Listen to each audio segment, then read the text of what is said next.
Yeah.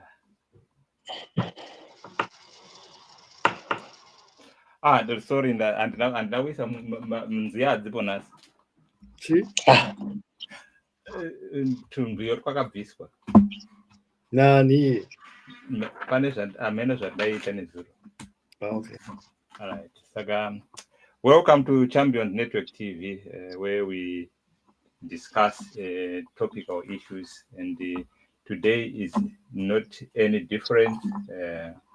We are talking about the revival of the agricultural sector in Zimbabwe.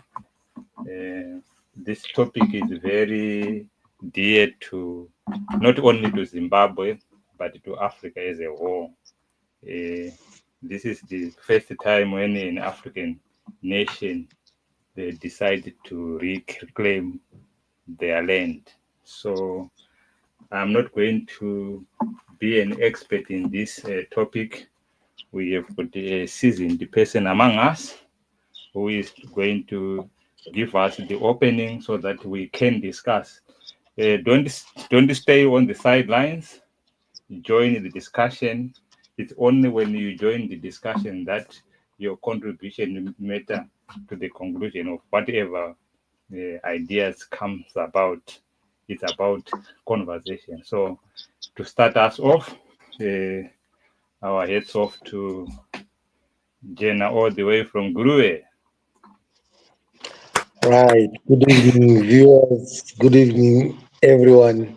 Oh, good afternoon to the other people, and good morning, because this live stream is going on the globe, so we've got different timelines. Okay, now you see the topic that we have now is about reviving Zimbabwe's agricultural sector and a lot of stories underneath that topic. Right, when you see the word revive, it means almost like restarting or looking at that in a different perspective from another one, which means it's a kind of sort of a comparison. So before we go into many details, I think we need to have a little bit of a background on what the agriculture sector has gone through over the years. As you all understand from the prior to the colonization, we had people that were all over the country doing mostly subsistence farming. Then after colonization came the issue of now the trade getting bigger. I know, of course, we had our trade before colonization, but the magnitude wasn't that big until after the colonization when the whites or the Westerners came in. Unfortunately, when they came in, because the mentality of production, which was centered on the growing the economy to bigger levels, they had to then unsettle the people that were on the land so that they could choose the prime land for production. And then the people were moved to places where it was really even difficult to practice the agriculture. So later on in time, now fast forward, then came the war, then again people fought back for the land because the land is very, very important. And I cannot overemphasize that point to say the land is important. It's not only important in Zimbabwe. You can see all the wars, most of the wars, even from the biblical times, they were based on the land, fighting for the land. So eventually the people realized and then that the land had been taken and then fought back to take their land back. So during that time now, when there was the settlers on the farms, the production was very big and there was support from the international community, IMF, low loans, low interest loans, and everything that fostered, that was actually promoting the agriculture. Then if we move now towards post-independence, that is post-1980, yes, people started to analyze what was going on. and you could all have some newspapers saying Zimbabwe is the bread basket of the continent, big productions.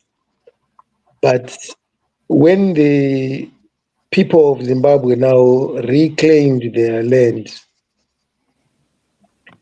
then there was a lot of things that were put in place now because some people took it as it was not done according to what they wished it would have been done. So then we saw the sanctions being put on the country, and at the same time, because the land has been redistributed,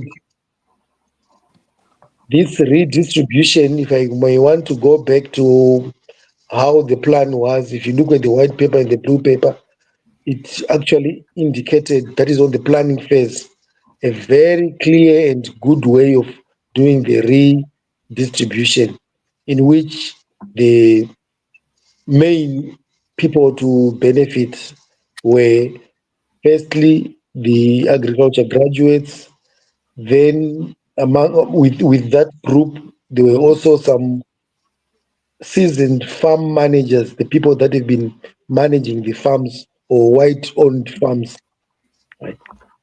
Then some civil servants, and eventually back to everyone. That's why you find the distribution was actually put in two different phases. There was an A2 and A1. A2 for the well-to-do people that were planned, that had the know-how and that had some plans on how to run the farms. Then the A1s, because the land we said it was not necessarily to be given only to the technocrats, since we say it forms the backbone of the economy and also the society. So we had A1s, which were smaller portions, also demarcated for the rest of the people. Now, although that plan was there, clearly laid down along the way, yes, there were some inconsistencies to following that in terms of implementation, and that eventually led to so many changes. Right. Now, when you talk about, okay, because of those changes and the IMF now withdrawing the support and also the sanctions being put on the country, it became very difficult to produce.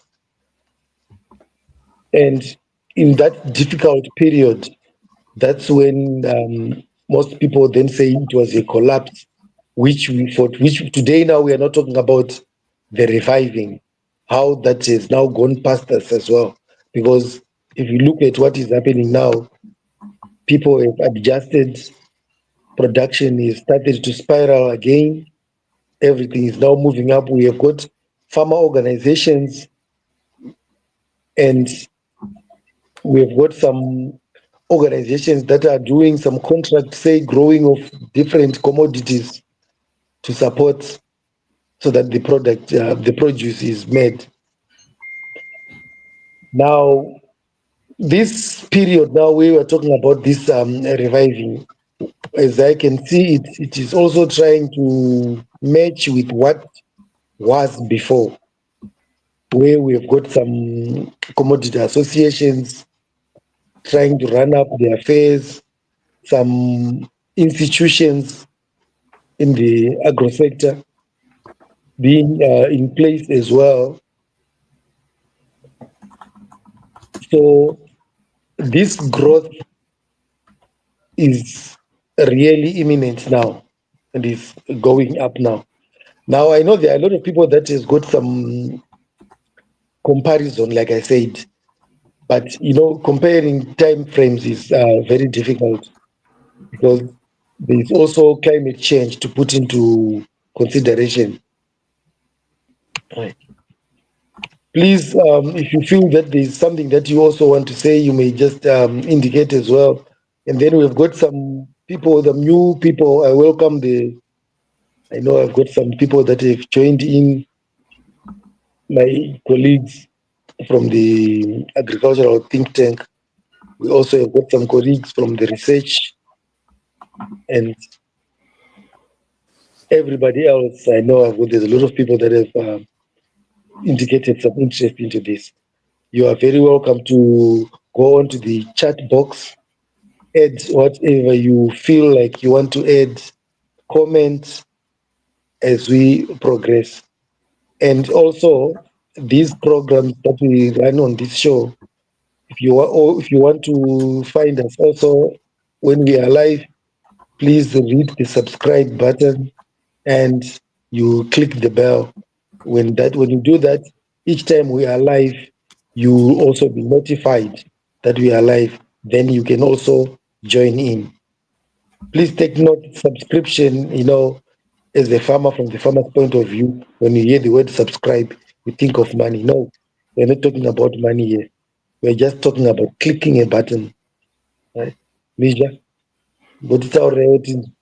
Th- th- th- Magombe. th- right. Thank you, Jenna, for such a very well articulated historical perspective. Yeah, agriculture is a backbone for Zimbabwe, no doubt about it, and I think this is a timely topic, given the fact that we need to grow our economy, and the backbone of Zimbabwean economy is agriculture, and so when we say talk about reviving, we may not just be talking about reviving the actual production or at a grassroots level, but looking at the value chain of agriculture and see where do we need to improve, where are the missing gaps. As Jenna said, I think there are some signs of we are going in the right direction. Uh, I think there was a report that we have got the highest production of tobacco since we started growing tobacco in Zimbabwe, even during the colonial or in the post-colonial. So I think we want to hear from those who are actually on the ground and doing things. And if you are someone who have benefited from either you are an A1, you are an A2, or you are on a commercial farm level, we want to hear from you what's happening on the ground, because that's what informs the discussion to be rich, to be real. So I open it, Wumba. Thank Any you very comment? thank you. Right. We are talking about reviving, which means something died here. We are looking for means and ways to make it work again. Historically, we need to understand what we inherited. We inherited a very good farming fraternity, which was well funded. And for a while, it continued like that, breaking the records in terms of yield and so on and so on. And then something went wrong before the era of sanctions and so on. What really went wrong? Until such time, we are in a position to understand what actually went wrong. We are likely to make the same mistake. There are a lot of schools of thought relating to what went wrong. Some people claim sanctions are the main culprit. Some go on and say, no, it was pure corruption.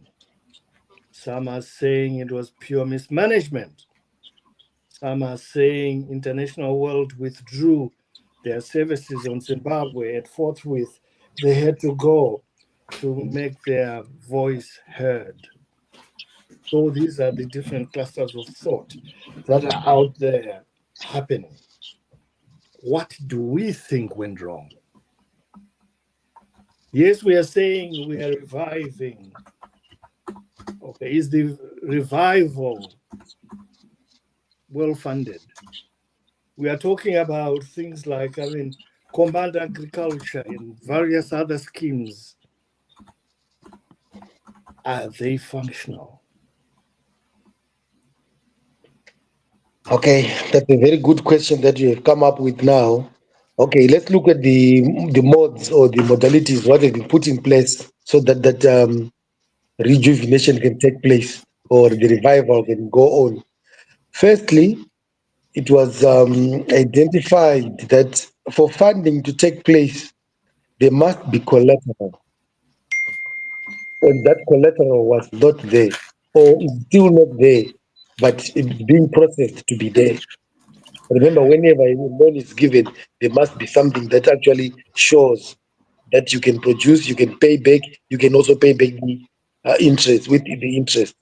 So the first thing that has been done is to encourage the farmers to get title deeds, and those title deeds are bankable, which means you have to follow the process of getting the title deeds.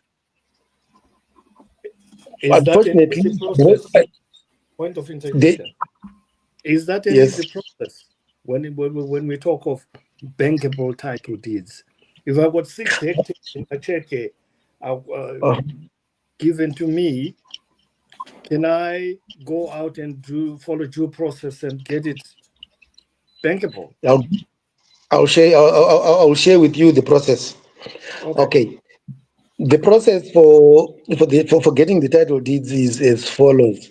Firstly, the land has got to be surveyed so that you get a map of that particular portion, because that map has got to be attached to the title deeds, because the title deeds has got the should have a map of where the place is. So there must be firstly that survey. So when surveys are done, then you and then the value will then be established, the value of the land, because the land has got a value as well. And the land is the value is given according to the natural region in which the land is, looking at the potential of the land, looking also at the developments that are on the land, because you need to give the value, which we can then say it is bankable against such a value. So then from that, we make sure that remember this land when you got the land, say maybe in 2002 or 2005, you must also have been paying some council development levies, right? So all those statutory levies that needs to be paid, you must have cleared that, because you must get a letter from the council to say you have been paying Mutero. And Interjection. Interjection. Now yes, we're talking about levies, yeah? mhm, Development levy, yeah? mhm, Which have to mhm, be paid before anybody can navigate the pathway mhm, for title deeds.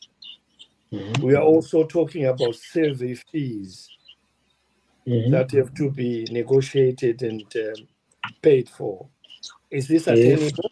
Is this practical? How well known is this process to our people? Right. This process, we have some teams that have actually been going around educating the farmers on how the process is going to be done. And then remember, we're saying at the end of the day, the value of the farm has to be paid by you, so that you claim ownership to say this is really my land. However, because some values are very high, there are some banks, right? There are some banks that has been put aside to say you can they can pay that for you as a loan to you. But the thing, but remember, when money is paid, there must also be a collateral. What do they get hold after that? Which means when they pay for you, they will then be the custodians of your title deed, and then you can So to also suggest, further borrow, start point of producing. So interjection when you again, produce, you then take your title deeds. it sounds a very cumbersome process. A farmer It is. in I don't know, Dotito would struggle with this Mhm. process Mhm. because basically the ground rules are that you get some land and start farming. And then there Mhm. are other technicalities like one has to be able to finance the farming processes. Mhm. So, from what you're telling us today, 8 billion people listening, it's not an easy process. It's not an easy process at all. I accept it. It is not easy. Remember, whenever there's going to be money involved, it's not as easy as ABC. But I go where. Unofana kutosundao. Okay, so what will happen to those Right. who can afford? Let me give you a scenario. We have got people like you were saying from Tito, wherever, or the land reform. They are on A1. They don't have anything to say to get their land surveyed, because obviously there are some fees that need to be uh, paid to get the land surveyed so that you can have the value. Where does one start if he doesn't even have a chicken, but he has got a piece of land? Okay. Remember, the concept is that we are taking the land to be a productive part that is going to produce for the nation. So, which means we are saying for there to be production and for you to be given a value. Surely, initially, yes, you have got a chance to have because you've got a list that is on you, right? But the onus is on you to change that list to get a title deed. If you don't want to get the title deed, or if you can't get the title deed, you still have got the list that says that's your property. But it's a 99-year list. Unfortunately, that list, some of the banks that I visited, they're no longer taking the list as something that you can use for collateral. So if you want a serious production, then it means you really need to get the title deed so that you can get the loan for farming. So, technically, we are saying one is going to do the ground rules relating to the survey fees, levy development, and so on and so on. That needs to Precisely. that needs to be negotiated before one Yes. can pathway relating to um, uh, um, um, relating to the path of getting ownership of the property. Mhm. Yes. This Um, can be complex. It is complex, and it's not achievable. It's a pie in the sky. With that kind of bureaucracy, alongside with the chief coming up with his own story in the pie of leasehold and ownership of land, how on earth is this going to be achievable? I wouldn't accept it to say it's not and achievable. let me take back when we say the land has got value, and it has been evaluated, and someone has to pay the value of that land to claim ownership of collateral. Where does the farmer, who is the farmer paying for the land? The owner of the land, because it's your land. No, When he you is got it, paying. He when you is got it, you didn't pay nothing. That is why I'm saying it would be perfect for already no. producing farms. Let me take you back. You say Mhm. a surveyor will come, will survey the land, Yes. and after the land has been surveyed, it will be given value. Okay. Which Yes, that's another option. Yes, yes, but that's what will happen. Yes.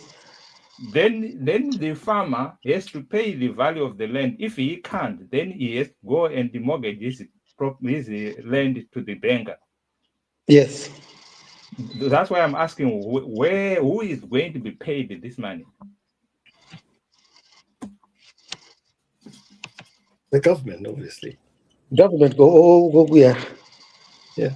It is the Because government's at the end of resource. the day, we're Mm. just recycling enslavement. One, we can't afford the money. or very few people can afford the money in terms of negotiating all these endless charges, the bureaucracy associated with it. And in the end, you're stuck with this 99-year lease, which you cannot encash. We That have could got be tricky. Yeah, we have got some people who are watching us on YouTube or on Facebook. If you can, you can join us in the studio through the link that we have just put in the chat, or you can put your comments in the chat box so that your views can actually inform our discussion. Yes, we do agree that, land reform has to happen. Land revival remains in its infancy because very few people understand the protocols associated with it. So if we start saying, oh, by the way, we have a situation whereby you are going to own this piece of land, but you've got to pay A, B, C, D, and the protocols entail backdoor enslavement. I don't think that will go down very well with the common person out there, can it? Does the person what title deeds Yes. on a silver plate? Everybody's dream is to own a title, isn't it? And you So know that. and they expect to get that on a title deed, on a silver plate, to just come and say, okay, there's your title deed. Because of what? So you're technically saying there's a two-tier system whereby others are not going to get the title because of the system. If they, yes, definitely. If they don't follow they don't follow the protocol, then they won't. But okay, unfortunately, also I know we are talking about making the process difficult. There is also a spanner that has also been thrown in the process. There is a 24-month period that has been given for all title deed holders to go to the deeds office to digitalize the title deed process. And that story is actually a pain in the back because there are only two offices in the country, one in Blawayo and one in Harare. And when we're talking about the title deeds, we're not talking about everyone having the title deed. You've got a tax shop of your own, you've got a house, you've got, I don't know how feasible But that then is going to be. again, we go back to bureaucracy. This story has not been thoroughly publicized in terms of, there's this process happening whereby people in faculty have to realign or revalidate their title deeds. Very few people understand that. And That is why I think it is a process. Remember, whenever a government 24 hours, stand is 24, taken, it has to be marketed and it has to be sold to the people. That is what is going on. There are some campaigns going on. The radios are talking about it, left, right, and center. I'm saying, okay, I said the when in 24-month 24 period, hours, but okay, it okay, hold on. right In now, 24 wait, hours expires, what happens? I lose my 24 property. months, 24 hours, 24 what months, happens? 2 years. Yeah, 2 years. Right? So 2 years. And I But I'm fail saying to pay. this, okay. But I'm saying this, it hasn't actually kicked off now. It's still a thing that is being Consultation. sold. To say yes, Consultation. to say you will be told when the process really starts. Right now, it's just information going around to say they will be given 24 months, but it doesn't mean that the 24 months is started. Okay, the worst case They will scenario. be, after it has been sold to everyone, they will then be told, starting from say December or starting from November, that's our month number one. But we are Okay, going to give you I'm 24 going to months. play the devil's advocate. Come 24 months Mhm. and I haven't managed to achieve or navigate the protocols you are talking about. What happens? Do I lose my Then, property? then no, you don't lose your property, but your title deeds are not recognized. They are not on the database.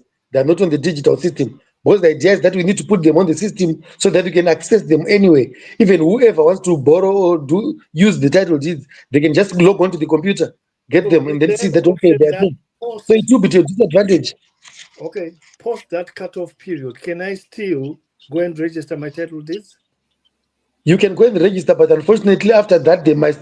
I think there's definitely going to be a kind of a penalty or something, or a charge. There will be a charge. Mimika.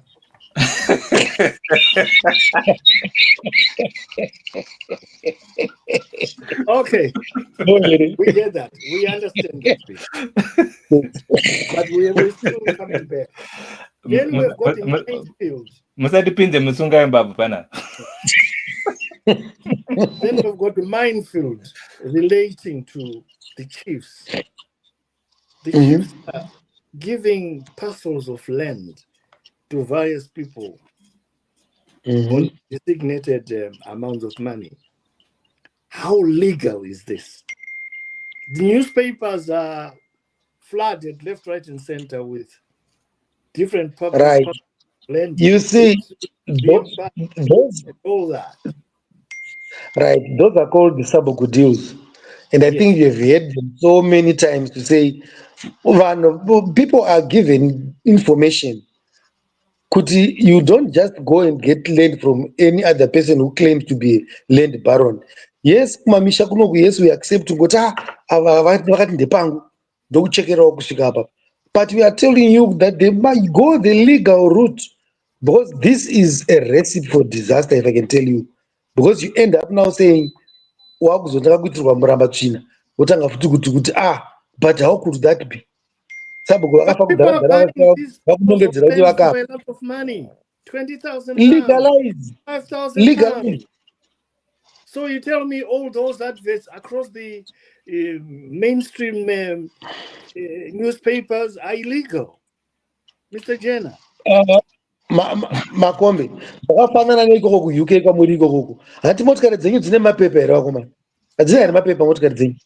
Saka mumwe munhu akasvika kunoda kutengesera mota asina bepa raamupa, ongoti handatotengesera yaa yako, zvapera zvakadaro, omupa motikari yacho oenda. Then later zvazonetsana mazuva amwe ndeyangu, woti izvomosva ndeyani watenga usina kutaura usina kuona mapepa. They are councils, they are local governments. Go to council. Saying that those people who are buying land from the Saboku through the Saboku deals are engaging in illegal activity. That's my question. That is what I'm saying is they must do it the proper way. They must go to the council, local council to confirm, get the paperwork done. Local councils have got plans. So they have plans. The chief is null and void in this process, yes? No, it's not. He's not null and void, but he's the starting point. Then you've got now to confirm the legal status.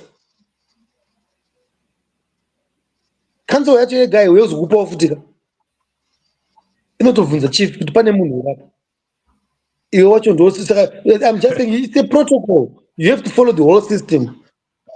You can't skip a thing, because if you skip, you'll be shooting yourself in the foot. So you are telling me that if I wanted to attain a piece of land in my rural Nyanga, I have to approach Mutasa District Council. Mutasa District Council would have... From the chief, yes? Yeah, Mutasa District Council will have a database of where pieces of land are available, correct? Yes. Right. Upon which I have to negotiate the sale or whatever through the Mutasa District Council. Yes. Remember, when you approach the local government, charging me 5,000, 10,000, 20,000? Who is charging you? Most of the land on offer via the Saboku deals are costly. 5 grand, 20, 15, they are not free. Kuvharwa kana usingade kuteerera zvinofanira kuitwa uchavharwa. Uchavharwa. Kutanzara follow the procedure. Saka utaura kuti vanhu vari kubhadhara ma5 grand vari kutovharwa.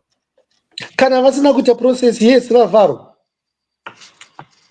kana vakazimanshoni ravo ikoko tikazouya nekansota kuti ano apa pafanira kunge pane imba pane sewage system pasi apa tinoti pasi.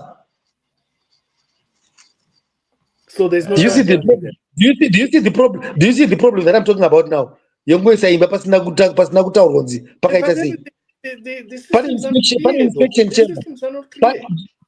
There's an inspection chamber underneath wosungova pamuzimba chepapo. The system is Zvikabloka not tara clear. kuenda ipapo takuona Right now, we don't even know about this title, this protocol. Never mind the buying and selling backdoor protocol involving the chief. izvo hatingafanira tichitsanangura nyaya yekutengeserana mbanje tataurirana kuti kana maitirana kabisira akasi pamutemo ndo zvatiri kutaura ngatitaure zviri pamutemo haukozozondudza kuti mbanje yacho yandidhurira mbokochiiteiko imbonzo yazvatarwa nanzi Cassandra and the team humanity showing love Africa farmers. No farmer, no food. Amen. Okay. Well said. Amen. Thank you. Kune vari kuteerera who wants to join us here, I will show you the link. That link is in the chat box. Just click that link and you come straight into the studio and you hear your views. We are being told that, our dearly white farmers are coming back to Zimbabwe. Are they following certain protocols? Are they going by the chief as well? Right. Okay. All right. When you talk about some farmers coming back, right? What might happen? I'm not saying that is what's happening, but I'm saying what might happen is maybe they can facilitate that you get your title deeds, and then when you have got your title deeds, you have got the right to sell. If your private property, reclaim their original farms. No, there's nothing like that. If a white man had a farm in Chakari, Mr. Brighton had a farm in Chakari, can he go and reclaim that farm? Right. I cannot say no, because if he finds one person that was allocated a land there that he can connive with, then he can go back. No, but not government strand to say you must go back. There's no way to go back on. Every place has got a person. So again, he's also just like you want to buy land here from UK there. You can just come and discuss with me, talk to me, find okay, say okay, I'll sell you this part or I'll sell you by farm. Doesn't mean that you've come back or you want, but you've bought. But the buying and selling is not clear. It's like two things in Banjira. Because we don't know how authentic chief is, how authentic authoritative Mutasa is, or Vimba is. We don't have follow protocols that we can follow. If you don't, but I just told you the protocol to say involve the officers, talk with the father. The chief is also an office, very recognized office. Don't leave that. But he works in liaison with other officers. Don't detach him and work with one person. It doesn't work like that. Go through the system. Ndikati chief ndikuda land inini anondiita signpost kumutasa district council kana apaona chekutanga ndechoti anopa identify opati apa toti paripo okuti aparipo anditika iwe wochienda kukansilo mangu inosiko ndapuwa pakadai apa tarisai kuti zvaka do I get any verification yekuti tapa makombe pakadai? Yes, kune Minister of Lands kakunoko vocancel vacho vanotokuendesa kuti kulands, then the lands officer will come as well, because remember if you look at the map there are also some state lands. If you look at the map anenge ari pama-state lands ekuti panogona kuita munhu anongofungidzwa kuti since pasina munhu ongopati apa ndo pandiri kukupa because hapana munhu, iyo iri state land. That is what the lands officer will tell you manje kuti iyi state land yekuti kana ukanzi yakasiyirwa chii wodzwa no yakasiyirwa kuti there might be some recreational facilities, pada kuzotaura kuti vatambe bhora, pada kunzi paiswe mashops, pada kunzi you see the plan is there. That is why we say don't just go and build. That's the Okay. essence of the offices. Okay. Wow. And okay, then going back to our reviving of the agricultural sectors, now talking to the fellow farmers, it is of paramount importance that you join commodity associations. Commodity associations are very important. They make life easier. For instance, if there are some inputs that have got to be distributed, maybe it might be an NGO or the government supporting a particular activity. They send the information maybe to the lands, or I mean to the RX officers. Now they've just changed the name. They are called business what? I don't know. I think someone will help me there. Instead of just saying an RX officer, they've given another title, right? So for them to identify who should benefit or where these inputs must go, if there is a commodity association, I'll give for instance one of my commodity associations. We've got like here in Guru, we've got a dairy cooperative, right? That dairy cooperative, if they want to to support milk production, like for now we are in serious shortages of milk in the country. So they try to resuscitate those things. So they, if you are a member of that dairy cooperative, then it becomes easier. So the same applies also to other crops or other enterprises. And we do have those associations which are there. So I So always find some people running like a headless chicken, and then at the end of the day, are they coming up with functional? Are they easy to access and so on? Are there any they are databases where we can access them? Are they online? Are they digitalized where we can find them? right. The sort of Digitalization depends on how big or that association is and how much it is also getting as an association. Because remember, there are some membership fees that are paid. Do they allow are they suffice to develop a website? And also, if you look at like the most remote places, do they have data or connectivity to link onto the Wi-Fi or onto the website? So most of them that are in the rural are they are go-ins. Of course, they are still developing. Some of them that are now got heavy offices like in Harare and other provinces or districts, they might have that website and accessibility online. But it is still a challenge to us. We have to accept it is still a challenge. Yeah, and I've just had a question from some villagers in my village. They are talking mhm. about uh, shortage of tobacco necessary seed. Right. I wanted to talk about that one as well. Thank you very much for that one.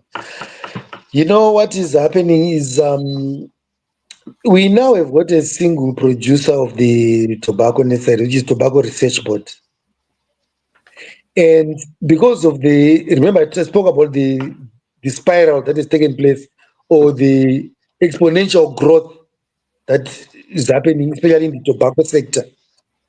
You find that they look like they were not very prepared for the distribution of the seed, and also the individual buying is becoming very difficult because there are a lot of tobacco contract growing companies.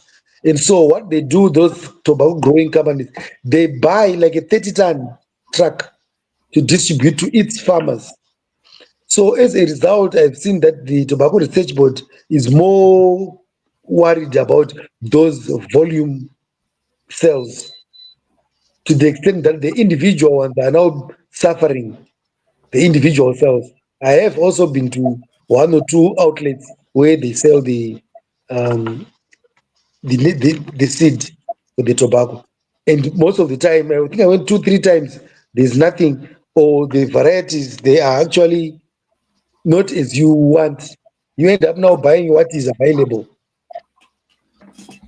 And when it comes to the issue of what is available, Are we allowed to facilitate, and are we allowed to facilitate or development of our own necessary board or necessary platform where we can unfortunately, unfortunately, strictly for tobacco, it is the Tobacco Research Board. It is a government institution, and it is protecting its territory, marking its territory. At not the at the moment, moment. there There's is. no, we don't Listen, have any I, secret. I, I accept what you are saying very much, but let me tell you one other thing. Remember, they control the tobacco industry straight from the diseases, The right? ecosystem. That can be the rest, the whole ecosystem, right? But now we have had situations where some farmers had smuggled some seeds from other countries which are not Tobacco Research Board approved, and that has had a very big impact on us as well. And those varieties, some of them can actually claim that they are doing better than TRB seed, but because these guys are the ones that are the custodians of this whole issue, So technically, you're telling us that there's some essential confusion at the moment. not That is essential exactly what, conclusion, but the because distribution they're is also what is benefiting lacking. from the tobacco that has come from through the back door. Yes, The correct. the problem with that tobacco is that, remember I spoke about the diseases, Yeah, pests and diseases. yeah. It is very that is a very sensitive crop. If you look, Misha, if you have looked at that post that I put on the necessary production, you saw there where we said people have got to wash your hands. You must step into the chemical to get into the necessary. It's just like urupinda maternity ward yemwande vana vanorwara. Yeah. That's how it is protected for the diseases to go in. But now kana zvakuzonzi from left, right, and center, you just find someone planting something anyway. But Mr. Jenner, protection protocols have failed. We're in intensive care with that. That is sorting Maybe in out the other fact. maybe in other institutions or in other crops or something. But for the tobacco at the So moment, who it is is still policing online. this? Who is policing this process whereby we need to find out that we don't have backstage or back office necessary farms coming into the country? The Can you take tobacco us? research board, the tobacco research board itself, Yeah, they're and it doing a is good actually job there. mandating, and it is also mandating those. Remember, I said there are so many contract growers, so they are also being mandated those officers to come and check and advise as well. Do they have the capacity? That is why I'm saying they are using also the contract growers. They do have the capacity, those contract growers, because they are actually reaching each and every farm. Why don't I believe you? Mm? Why don't I believe you?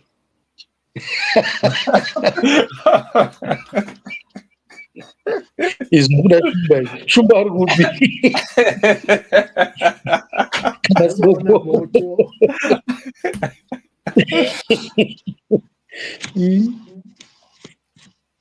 Ah, Zaga, It's very, the very ecosystem, informative. What you're coming up with is extremely informative. And Mm? I think what you're coming up with is extremely informative. because I wish, I think I a wish lot we of. had this a long time ago. Hmm. You're coming up with the right stuff. You know your stuff is not stuff. But then we need to explore that right stuff to the core for the purposes of 8 billion people who are watching us. Yeah, and Mm. I think when we talk about reviving the agricultural sector in Zimbabwe, I know with tobacco we have got Tobacco Research Board, which is controlling the ecosystem when it comes to tobacco. What about the other crops like maize, groundnuts, sorghum? Do we have such structures as well? Right, for maize, sorghum, there's granary, we have got the GMB, but the issue now with that system is that maize is taken as a staple food. So because of being a staple food, it has to be accessed by everybody in the country. Right. Hence, there has to be a government subsidy. So the production of maize is very difficult at the moment because of that sole buyer, which is the GMB with the prescribed price. Although we now have got also a few contract growers as well, like the Delta and other companies. I mustn't mention names, I forgot. Yeah. But they are also there. So Now, that's also one. There are some commodity associations also for that, the grain. you have been talking about these contract growers in tobacco, and now we are coming in with the contract growers in maize production. How do they operate? Wonderful question. Right. What happens with the contract grower is that person needs the produce. So that person has got to go down the veins up until that produce is actually produced. Which means if you look at let me take for instance the tobacco, they give you a loan, but the kind of loan that they give you, it is based on the inputs, which means they give you the input, the seed, the fertilizer for the seed, the chemicals for the seed, then the chemicals for the land, and then the fertilizer for the land. Then, depending on the size of your hectarage, they can also assist you in the cash for paying the laborers or the employees that will work the land. Then So at the end, now they cost all that, but that whole crop you're going to sell through them. So you're going to sell it to them, and then they deduct whatever costs on what they will have given you. so this is happening, yes? That is exactly what is happening. Okay. So Yes. why am I struggling to start my own Umbama Kombe brew in Nyanga? Are you saying that you can't facilitate the sorghum, or I'm just not good enough, No, not a master you, brewer? Or what? no, remember, there's always some paperwork involved in how to get in there. For instance, I'll talk about tobacco because I've also been in the tobacco industry for so many years. It has to be, you have to buy it with offshore funds. So, which means you must show that you have that capacity before you get that memorandum of understanding to say you can then qualify to be a buyer or a contract grower. Because kugarana kunowanda munomu kune mavhu kunowanda, saka tozotanga watoona kuti zvobuda here apa.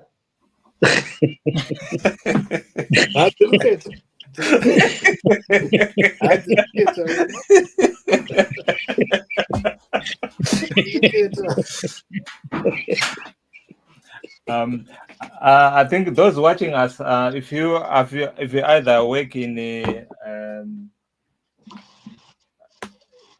tobacco research board or any other institution that support the farmers in Zimbabwe, we want to hear from you. We want to hear your perspective. Of course, we are hearing the perspective of an experience from a farmer who is on the other end, but maybe we may want some people who may looking at it from a policy perspective. If you are there, we want to hear from you. Amene kuti vari kutyei vakomana vari kuvhunduka papanel here apo kupinda panyanga apa. I have a lot of people vari papa. ari kuziva kuti tiri kukanga kana minista atoripo ipapa, haripo minista ipapa. papers ivo vacho ivo vari kutoona Champions Network TV is a champion for it's a channel for everyone. That's where your views, even if you have got a policy that you want to drive, like Jenna was talking about this title deeds and everything. If we give us the opportunity, we'll market it, we'll make it everyone hear about it in just one or two shows, so that everyone knows about what it's all about. That's why we want to hear from you. We want to hear from the horse's mouth. Go on again. Okay. Right. So on the contract growers, what we have seen now is we have had issues with a lot of them being Chinese, because they realize that okay, this is what these people need, and they supply the inputs and the raw materials for production, and then tobacco is being produced. The fortunate part about tobacco is that it's difficult kuti uzobira murima wacho. You may try, but it doesn't work, because when the government makes sure that pana ref on the buying and say pavanenge vakutengesa pacho, they provide, there's a company that actually is a government parastatal, that is TIMB, Tobacco Industry Marketing Board. So although this contractor is supplied me with all the inputs and want to buy my produce, he cannot buy the produce passing up TIMB, because the role of the TIMB is to look at the crop, give the grading of the crop, and then write the crop. The grade, because the grade reflects also on the pricing. So even if it is one on one, as long as pane munhu wekuTIMB anosvikotaura kuti they'll know this tobacco is this quality. So based on that quality, you can also compare with other buyers or other sales. Then you can see that my tobacco was the leaf of the second grade and quality like this. Why is it written $3? But the other same grade, $5.50. So it is something that is actually being controlled. Mazenzo Zotarwa na Cassandra, I would love to speak. However, my daughter is running around. Thank you. I do have an epic story. We would have wanted to. Can you just type and say an epic story? I think it would be nice to hear from the horseman. Epic story. That would be very good. Yeah, please, ladies and gentlemen, we are very open and very free. Like what Misha has just said now, Kuti, there is a link that if you feel you really want to express it yourself, other than typing, you are free. We can accept you onto the panel. Then you can come in and actually explain the story. You are very welcome.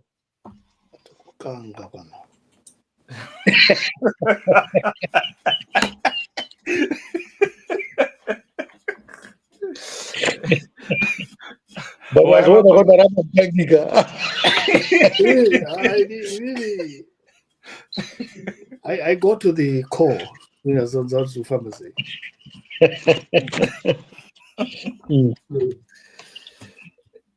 Yeah. Right. We wanted a contract growing company that was that was of Chinese origin. The story was they wanted the tobacco, they had the machinery, so they wanted to put almost like a barter trade. They supply the machinery, and then we do whatever what we can do here, and then they get back the tobacco. That was a very good program, of which I was one of the people that were actually pioneering it long back. But I don't know along the way, like I was just explaining. Remember, I skipped some stories when I was talking about the land redistribution and that and that. I'm so happy Makobe didn't pick it quickly. Could have No, attacked with the hammer no, on the nail. I was coming to that. I was coming to that. I'm a polite man. Now I'm opening myself now to injury. No, I was coming to that. I'm a polite man. Give me time. No, some such things do happen.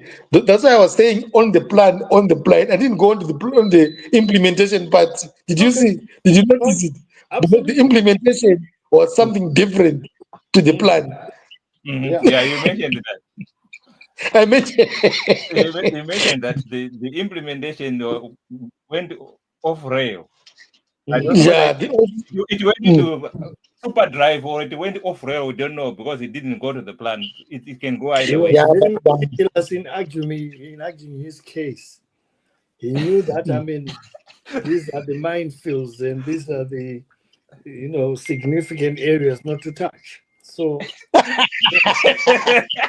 mm, let you off. mm. Right, okay. Tatukanga tokuudzai kuti happy 45th heroes anniversary.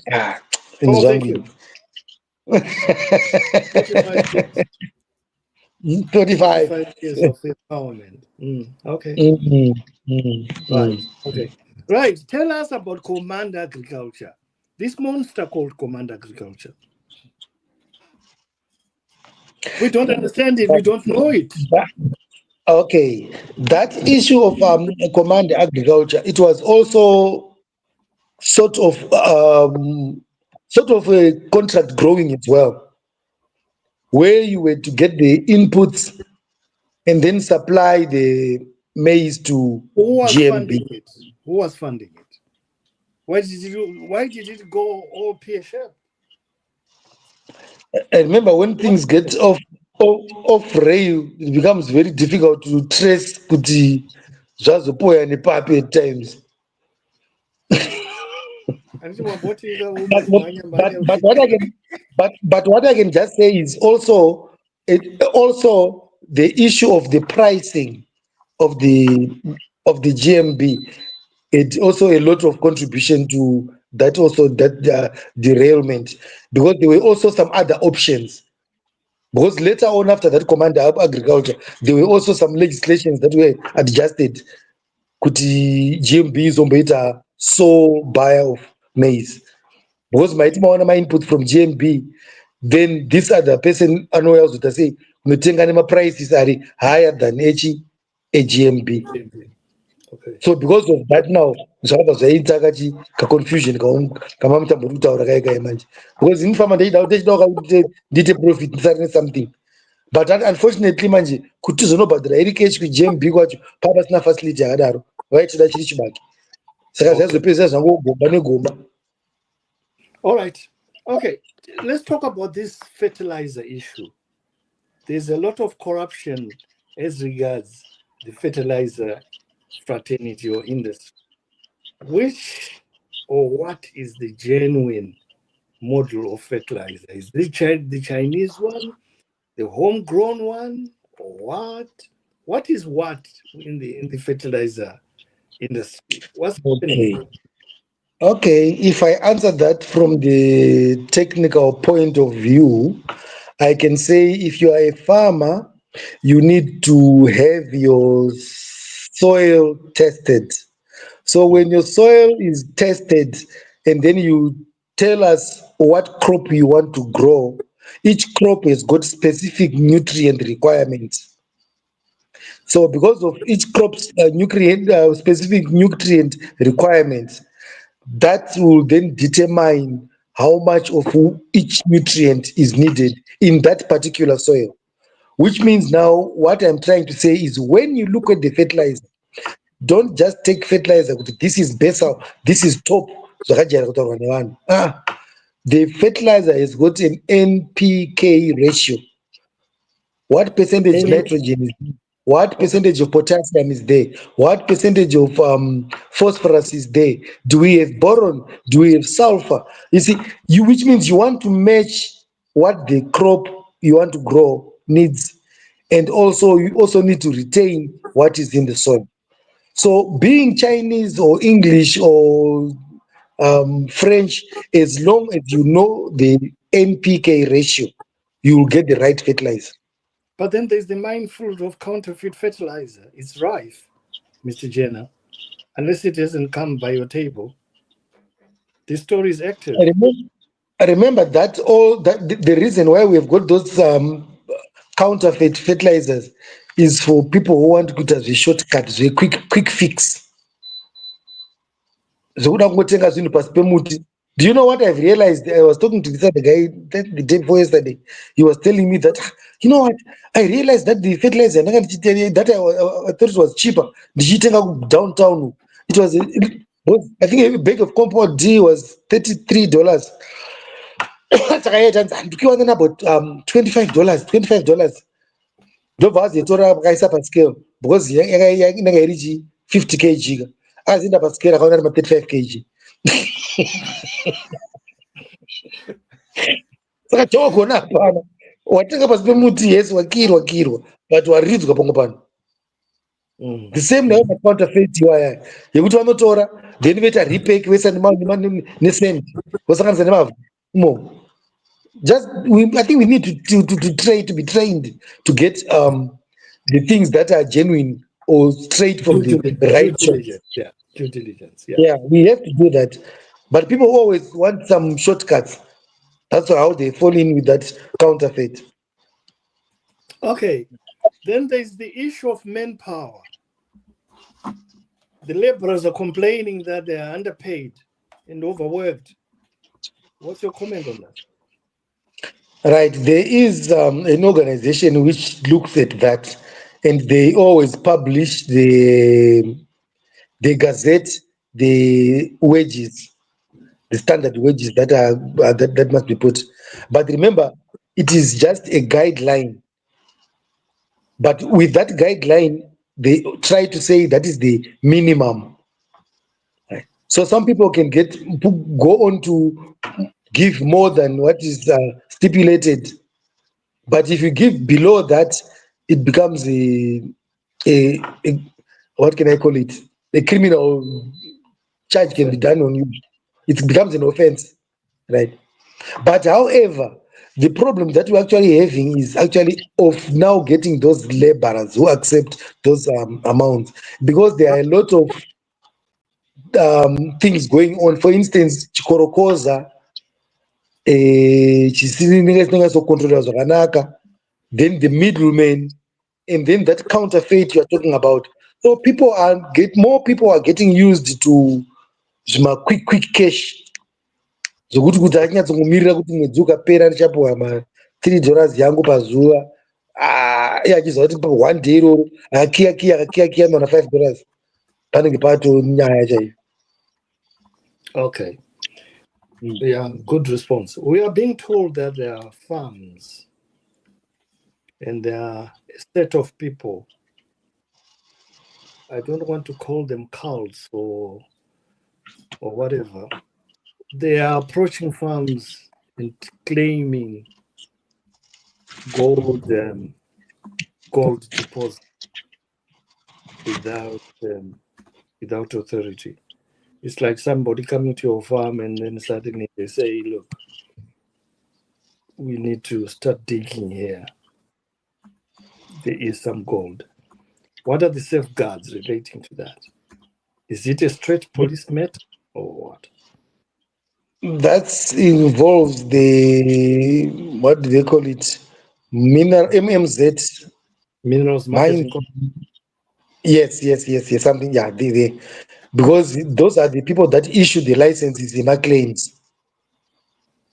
And So at times, if they come to your farm and say, look here, we have to, there is some gold on this farm, so we need to do some excavating. How do you deal with that? What I actually advise is you then better apply for the claim, for the license of that claim in your farm. Because if you don't apply for the license for that claim, then someone will apply for that license of that particular claim, and then the minerals will be taken and they supersede agriculture. Then that person I know in the bank. But do our people know about that? Um, Do our people know about that? This is a very this is a very if you important don't topic. ask, I mean, if I've information, if got you a don't farm ask, and suddenly I come and say, look, there is gold on your farm, I've got the overriding rights. My God, that's very worrying. Mm. Worrying indeed. So nobody's safe. It depends nekuti unenge uchiteerera miri zvakasvikawo papi. Indakatomboonawao mugomo mangu vakabata mapika avo ndikaengera nechifefe ikoko vakamhanya zvokuti herere handazomboona futi. Anongotora munhu anongoudzwa kunzi munhu wabva anopenga. Wow. Let's prepare to wind down our time. I think we can all agree What is that. it? They look like this. What is it in there? What is on there?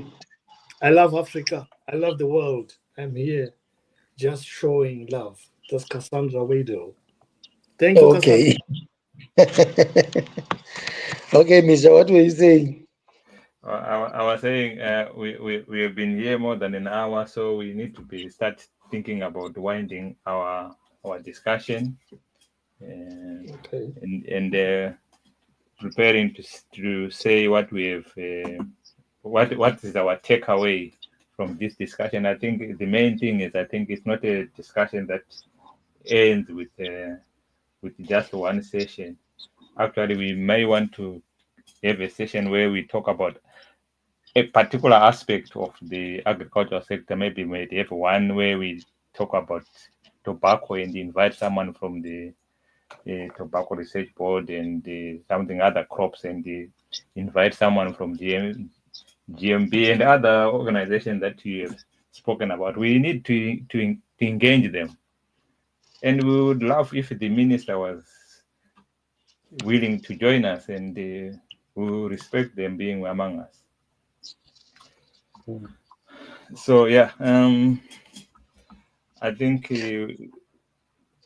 Makombe, you might fire your final questions to. Okay. My final word or story to this evolves around what I'm going to call quacks and quagities. There's a lot of chaos in the land reform, land revival fraternity. Yes, progress is happening. Yes, we also have some extreme chaos that needs to be dealt with. How and why we are going to deal with the chaos is everybody's game. We have corruption to deal with associated with the growers' potential. We have authentic farmers who are working very hard, making a living and making money out of it. But in parallel, there are counterproductive entities who are making it impossible.